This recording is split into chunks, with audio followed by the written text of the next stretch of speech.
ప్రభుత్వం ముందున్న సవాళ్ళ లేకపోతే ఏం చేసి ఉండాలి? ఇప్పుడు ఆంధ్రప్రదేశ్ పునర్నిర్మాణం గురించి మాట్లాడుతున్నారు. ఆంధ్రప్రదేశ్ విధ్వంసం జరిగింది, మళ్ళీ నిర్మించాలి అన్నారు. అమరావతిలో చూస్తే డెవలప్మెంట్, అమరావతిలో మాత్రం విధ్వంసం కిందే జరిగిందండి. మిగతా రాష్ట్రం మీద నాకు అవగాహన ఉంది. డెఫినెట్గా దాని మీద నేను మాట్లాడతాను. రాష్ట్ర నాశనం అయిపోయిన శ్మశానం దాన్ని ఒప్పుకోను. దాన్ని మొత్తం కింద స్క్రాచ్లో లేదండి. రాష్ట్ర స్క్రాచ్ పెట్టుబడి పెడతాను. Amaravati point of view, Amaravati మాత్రం కక్షాదింపు చర్యల కింద భావిస్తున్నాను చేసింది. నేను స్ట్రాంగ్లీ ఫర్ అమరావతి అండి. అమరావతి రైతుల దగ్గర నా మీద కేసులు పెట్టారండి. నేనేం చేశానండి? నా మీద కేసులు పెట్టి వేధించమని అరెస్టులకు పంపించి మేము హైకోర్టు స్టే ఉంది వాళ్ళు మా మీద. ఏం చేసామండి? అంత పొరపాట్లు ఏం చేసాం? అలాంటిది ఇవాళ మాత్రం ఇప్పుడు జగన్మోహన్ రెడ్డి గారు చేసింది అమరావతి చంద్రబాబు నాయుడు గారు 50 ఫ్లోర్లు కనుకండి. ఆయన హరిత రాజధాని కింద ఆయన ప్రకారం శిష్యాలని పక్కన పెట్టి కట్టుకోవచ్చు. 3 రాజధానులు అనేది డెవలప్ చేయలేదు అంటున్నారు. ఖచ్చితంగా 3 రాజధానులు బాగా డెవలప్ చేశారంటున్నారు. చూడండి, గ్రాఫిక్స్ కదా, ఒరిజినల్ గానీ 3 రాజధానులు అద్భుతంగా ఉన్నాయండి. నేను చూశాను. ఆయన డెవలప్ చేశారా? 3 రాజధానులు డెవలప్ చేశారు. ఎక్కడ? హైదరాబాదు, బెంగళూరు, మెదరాసు. మరి అమరావతి వెళ్ళినప్పుడు మీకు చూపిస్తానండి. అనంతపురంలో ఉన్నాళ్ళు, ఆ చుట్టుపక్కల ఉన్నాళ్ళు బెంగళూరు వెళ్ళిపోయారు కుప్పలుగా. నెల్లూరులో ఉన్నాళ్ళు, పక్కన ఉన్నాళ్ళు మెడ్రాస్కి అటాచ్మెంట్ ఉంటుంది. కృష్ణా, గుంటూరు, ఈస్ట్ వెస్ట్ వీళ్ళందరూ ఇటు వచ్చేసి అటు హైదరాబాద్ వెళ్ళిపోయారండి.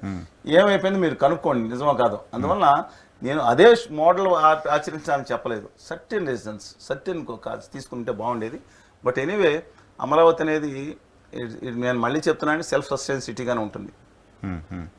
ఇప్పుడు హైదరాబాద్ నుంచి అందరూ అక్కడికి వెళ్ళిపోతున్నారు. అమరావతిలో ల్యాండ్స్ కొనుగోలు అంతగా లేకపోయినా అమరావతిలో 33% ఎన్నికలైన వర్షమే పెరిగిన మాట వాస్తవం. ఎందుకంటే 5 సంవత్సరాలు అణగారిపోయి ఉందండి అక్కడ. ఎన్నికలకి జస్ట్ 1 వీక్ 6 మంత్స్ నుంచి కూడా అక్కడ కొనుగోలు వచ్చింది, కానీ లాస్ట్ లో మళ్ళీ వాళ్ళు సర్వేలు చేసిన తర్వాత కొంత ఆగడం జరిగింది. బట్ ఇవాళ 5 సంవత్సరాలు చాలా బాధపడ్డారు. అందువలన ఇవాళ ఆ స్టేజ్లో మళ్ళీ తిరిగి అవుతుందని నేను ఊపు ఉంది చూసారా, ఊపు తగ్గింది. కానీ ఆ భవనాలు మీరు చూసారు, 80% అయిన భవనాలను ఆఫ్ చేసుకోవాల్సిన అవసరం లేదండి. మీరు లెట్ బి పబ్లిక్ ప్రాపర్టీ కదా, పబ్లిక్ ప్రాపర్టీ అన్నప్పుడు ఆయన నిజంగా రాజధాని మార్చుతాననుకుంటే ఎవరు దిక్కుమాలను అడ్వైజ్ ఇచ్చారో 3 బిల్లులు పెడతాం. దీన్నేమో ఇప్పుడు వెళ్ళి కూర్చుంటానంటే వెళ్ళి ఆయన ముఖ్యమంత్రి ఋషికొండకు కూడా చేశారండి. నేను కూడా ఆయన దానాన్ని వ్యతిరేకిస్తూ ఋషికొండ అంటే ఋషులు తపస్సు కొండ ఏంటో అది మొత్తం విశాఖపట్నాన్ని సునామీ నుంచి కాపాడుతుందంట. ఆ కొండ ఎంత ఉందో నాకు తెలుసు. దాన్ని జరిగే చర్యలు వ్యతిరేకిస్తున్నా కానీ అది ప్రపోర్షనేట్ 1000 times ప్రపోర్షనేట్గా చేశారు. సరే, అది ఏమైనా సరే అండి. బట్ విశాఖపట్నం ప్రజలు కూడా కోరుకోలేదు.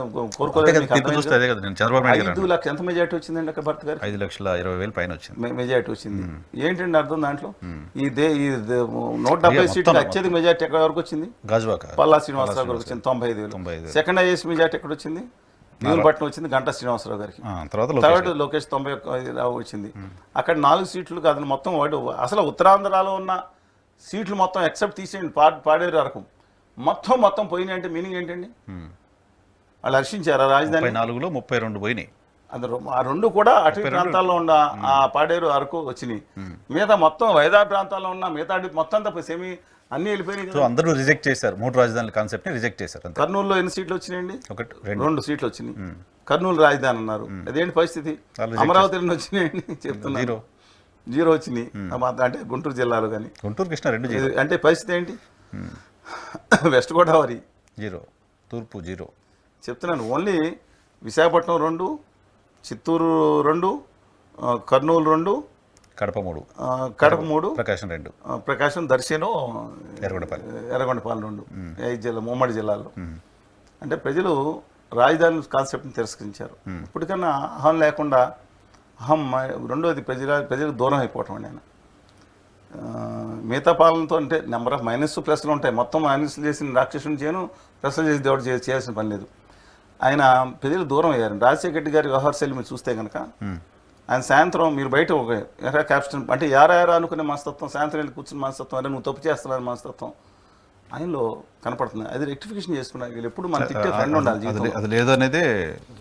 రెండోది చంద్రబాబు నాయుడు గారు కూడా ఫ్రెండ్స్ దూరం అయిపోయారండి. బట్ ఆయన ఉన్న మిగతా నా ఇది కానీ వాళ్ళ సన్ అంటే ఫ్రెండ్స్ వదిలేంటి ఆయన ఎప్పుడు ఎవరో ఒకరితో మాట్లాడుతూనే ఉంటాడు కదా, మాట్లాడతా ఇప్పుడు మీటింగ్ లేకపోయినండి ఎప్పుడు మనుషులు పరిదేశం ఏదో కాన్ఫరెన్స్ గంటల రోజుకి నిజంగా నేను ఇవాళ అంటున్నాను, ఇంతకు 4 సార్లు చెప్పాను. పవర్ లో లేకపోయినా పార్టీ కోసం కూడా అదే ప్రాసెస్ రెగ్యులర్ షెడ్యూల్. వయసు అంతా ఆయన తిరుగుడు ఏం తిరుగుడండి అసలు మామూలుగా సామాన్య తిరుగుడు కాదు. ఎప్పుడైతే కేసీఆర్ గారు ఓడిపోవడానికి కారణం ఏంటంటే ముఖ్య కారణాలు మీకు తెలుసు. కేసీఆర్ గారి అడ్మినిస్ట్రేషన్ 4-5 విషయాలు తప్ప బెటర్ అండి. Law and order and compare to other states, neighbouring states.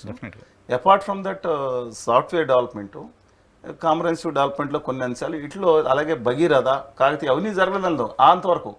ఆయన ఓడిపోవడానికి ముఖ్యమైన కారణం ఏంటంటే దళిత బంధు, ఈట్ల గారి మీద కోపంతో దళిత బంధు ప్రతి దళిత కుటుంబానికి 10 లక్షలు. ఇజ్ ఇట్ పాసిబుల్ అండి?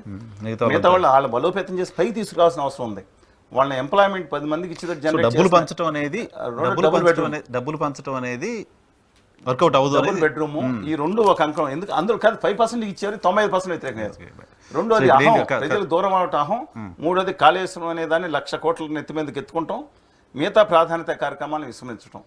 దీనివల్ల ఈ ముఖ్యమైన ఇంకో మిగతాయి కూడా ఉండొచ్చు. అలాగే ఇప్పుడు జగన్మోహన్ రెడ్డి గారి విషయం, ఇప్పుడు ఇది మోడీ ఎన్ని సంక్షేమ పథకాల విషయంలో ఆయన 90% హామీలు నిలబెట్టుకుని మిగతా హామీలు ఇది మన సిపిఎస్ కానీ, సిపిఎస్, జాబ్ క్యాలెండర్, మద్యపానం 3 ఫెయిల్.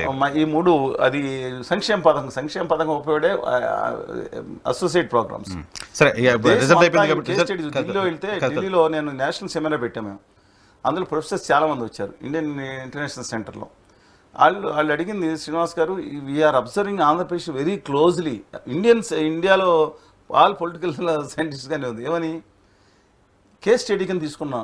హౌకమ్ అంటే ఆంధ్రప్రదేశ్లో కనుక ఈ ఫలితాల్లో కనుక జగన్మోహన్ రెడ్డి గారు నెగ్గితే దేశం అంతా ప్రతి ఒక్కళ్ళు పంచిపెడతారు. అయ్యేది ఇప్పుడు ఇంకా అటువంటి ప్రయత్నం జరిగింది. ఇప్పుడు రేపు పొద్దున్న చంద్రబాబు నాయుడు గారు అమలు చేయకపోయినా, అమలు చేసినా గెలిపించలేదు కదా, అమలు చేయకపోతే